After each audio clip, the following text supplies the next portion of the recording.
much. And as a member of the Treasury Select Committee, I was glad we could get into what is a vital issue in Scotland and in rural parts of the country where banks are closing in rural areas and are left with no banks. But one of the recommendations were that post offices should be properly funded and properly have proper facilities so people can use them as banking hubs.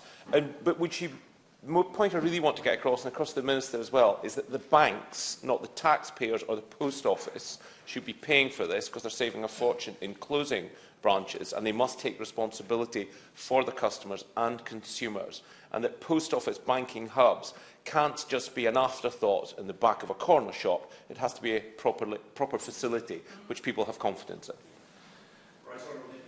Well, can I thank the honourable member, who is a new but very valuable addition to the Treasury Select Committee, and we very much enjoy having him as a member. And he's absolutely right, and I think it was in the evidence that we heard.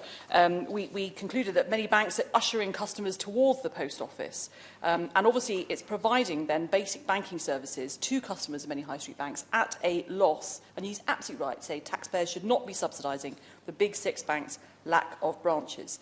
That Post Office must receive adequate funding from banks for the services it provides on their behalf.